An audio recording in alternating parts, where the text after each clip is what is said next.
Hi everyone, welcome back to my YouTube channel. तो आज से हम केमिस्ट्री स्टार्ट कर रहे हैं, जिसमें हम पहले ऑर्गेनिक केमिस्ट्री के चैप्टर रिवाइज करेंगे। सारे जितनी भी ऑर्गेनिक केमिस्ट्री है उसमें इंक्लूडिंग क्वेश्चंस हम अटेम्प्ट करेंगे, एनसीईआरटी के क्वेश्चंस अटेम्प्ट करेंगे, एनसीईआरटी एग्जाम्पलर देखेंगे हम और नोट्स देखेंगे।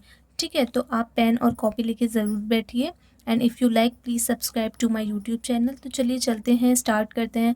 सबसे पहला चैप्टर जो ऑर्गेनिक से स्टार्ट होता है, organic chemistry and some basic principle and technologies, इसका हम आज ओवरव्यू लेंगे।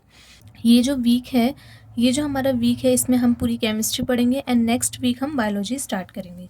ठीक है, तो सबसे पहले हम बात करते हैं कि ऑर्गेनिक केमिस्ट्री क्या होती है, हम ऑर्गेनिक केमिस्ट्री क्यों पढ़ते हैं। तो इसमें लिखा हुआ है the hydrides of the carbon, hydrocarbons and their derivatives are called the organic compound. जो कार्बन के जो हाइड्राइड्स होते हैं, हाइड्रोकार्बन्स जैसे बोलते हैं, उनके जो डेरिवेटिव्स होते हैं उनको हम ऑर्गेनिक कंपाउंड्स बोलते हैं। And the branch of the chemistry which deals with the compound is called the organic chemistry. और उस ब्रांच की केमिस्ट्री जो ये जो कंपाउंड होते हैं इनसे डील्स करती हैं उसको हम ऑर्गेनिक केमिस्ट्री बोलते हैं। ठीक है, सबसे पहले बर्जीलियस जो 1808 में इन्होंने ऑर्गेनिक केमिस्ट्री का डिस्कवर किया था। इन्होंने ऑर्गेनिक केमिस्ट्री ये सबसे पहले लाए थे कि कहाँ कब लाए थे, हमारे 1808। और कौन लाया था? बर्जीलियस। ठीक है, ये बहुत इंपॉर्टेंट है, इस पर काफ़ी क्वेश्चन बनता है, प्रीवियस ईयर्स में बहुत पूछा गया है, तो प्लीज़ इसको आप ज़रूर से नोट करिएगा। नेक्स्ट आता है हमारा urea is first organic compound synthesize in the laboratory by the F Wohler in 1828। 1828 में जो यूरिया है एफ वोलर ने फर्स्ट ये जो कंपाउंड है ऑर्गेनिक कंपाउंड, ये कहाँ पे सिंथेसाइज किया था? लेबोरेटरी में। कौन सा कंपाउंड था? यूरिया। और किसने किया था? एफ वोलर ने। कब किया था? 1828 में। तो ये दोनों पॉइंट्स आप अच्छे से याद रखिएगा। नेक्स्ट हम बात करते हैं इनकी प्रॉपर्टीज़ के बारे में। ऑर्गेनिक कंपाउंड्स हमने पढ़ लिए कि ऑर्गेनिक कंपाउंड्स क्या होते हैं, किसने डिस्कवर किए हैं। अब इनकी प्रॉपर्टीज़ के बारे में बात करते हैं कि ऑर्गेनिक है तो ये ऑर्गेनिक में हमारे कैसे होंगे, इनकी स्मेल कैसी होगी, इनका टेस्ट कैसा होगा, इनका नेचर कैसा होगा। ठीक है, तो सबसे पहला हमारा पॉइंट आता है they may be a gases, liquids और सॉलिड। ये गैसेज भी हो सकते हैं, लिक्विड्स भी हो सकते हैं और सॉलिड्स भी हो सकते हैं। बीइंग कोवलेंट इन नेचर में ये कैसे होते हैं? कोवलेंट होते हैं। They have a low melting and boiling point. इनके जो जनरली लो मेल्टिंग और बॉइलिंग पॉइंट होते हैं और नेचर में कोवलेंट होते हैं। नेक्स्ट पॉइंट है हमारा they are generally volatile and inflammable. ये जो होते हैं जनरली वॉलेटाइल होते हैं और इनफ्लेमेबल होते हैं। ठीक है, पहला पॉइंट था ये गैसेस भी हो सकते हैं, लिक्विड्स भी हो सकते हैं, सॉलिड्स भी हो सकते हैं। ये कोवलेंट नेचर होता है इनका और इनका low melting and boiling point होता है। जनरली ये वॉलेटाइल होते हैं और इनफ्लेमेबल होते हैं। नेक्स्ट पॉइंट है हमारा they do not conduct electricity because of absence of the free ions. They possess distinct colour and order.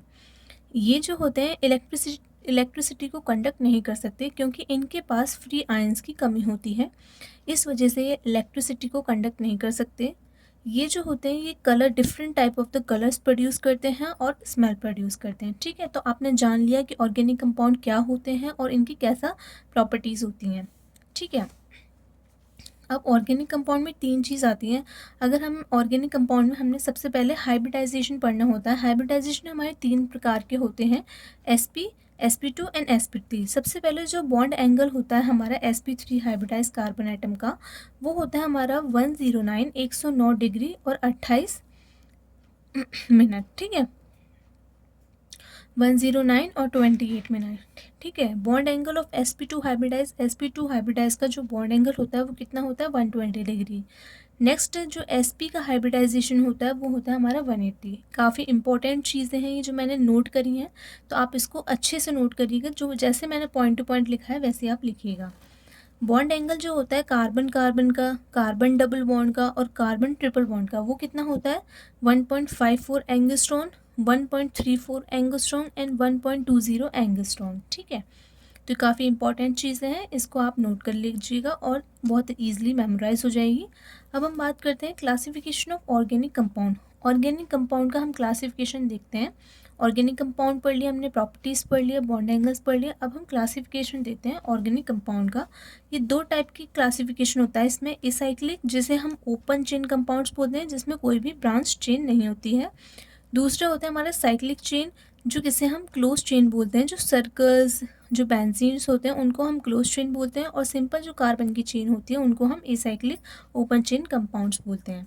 अब साइक्लिक कंपाउंड्स में भी दो टाइप के होते हैं, एलिसाइक्लिक एंड एरोमेटिक। एलिसाइक्लिक भी दो टाइप के होते हैं, होमोसाइक्लिक जिसे हम कार्बोसाइक्लिक भी बोलते हैं, हेट्रोसाइक्लिक जिसे हम नॉन एरोमेटिक बोलते हैं, जो कि एरोमेटिक नहीं होते हैं। ठीक है, एरोमेटिक में हमारे कितने होते हैं, 3 टाइप में होते हैं, benzenoid, heterocyclic aromatic and non benzenoid.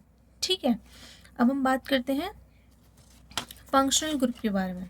F का मतलब होता है फ्लोरो, Cl का मतलब होता है क्लोरो, Br का मतलब होता है ब्रोमो, NO2 का मतलब होता है नाइट्रो, NO का मतलब होता है नाइट्रोसो, CH3 का मतलब होता है मिथाइल ग्रुप, और OCH3 का मतलब होता है मिथॉक्सी। ये जनरली मोस्ट कॉमनली पूछे जाने वाले फंक्शनल ग्रुप है जो हर क्वेश्चन में आते हैं। आपको चाहे वो प्रीफिक्स में दिए जाएंगे या फिर सफिक्स में दिए जाएंगे, लेकिन ये जो होते हैं नॉर्मली देते ही देते हैं क्योंकि ये मोस्ट इम्पॉर्टेंट है। ठीक है, अब हम बात करते हैं लास्ट,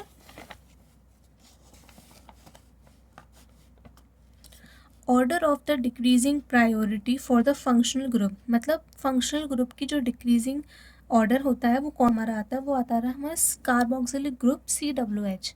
नेक्स्ट आता है उससे जो छोटा होता है, क्योंकि हम डिक्रीजिंग ऑर्डर की बात कर रहे हैं, सबसे बड़े से छोटे की बात कर रहे हैं हम। ठीक है, तो सबसे पहले जो होता है वो हमारा कार्बोक्सिलिक ग्रुप होता है, SO3H होता है, COR, COCl, CONH2 जो अमाइड ग्रुप होता है, फिर साइनाइड ग्रुप CN, फिर आता है हमारा CS डबल बॉन्ड O, फिर जो उसके लोवेस्ट में आता है वो आता है हमारा C डबल बॉन्ड O, फिर जो आता है हमारा OH NH3, फिर उसके जो लोअर में आता है वो हमारा C डबल बॉन्ड C, फिर नेक्स्ट आता है हमारा C ट्रिपल बॉन्ड C। तो सबसे छोटा जो होता है, सबसे वीक जो होता है वो ट्रिपल बॉन्ड होता है। ठीक है, और जो सबसे स्ट्रॉन्ग होता है वो सिंगल बॉन्ड होता है। ये आप बहुत अच्छे से ध्यान रखिएगा। तो ये आपने देख लिया आज के organic compound, some basic principle and technologies आपने पढ़ लिया। बहुत मेन इंपॉर्टेंट पॉइंट्स हैं। जल्दी हम इसके क्वेश्चन प्रैक्टिस करेंगे, इससे पहले मैं सब कुछ आपको थ्योरी करवा दूंगी। So if you like my videos please subscribe to my YouTube channel and thank you so much for watching this video.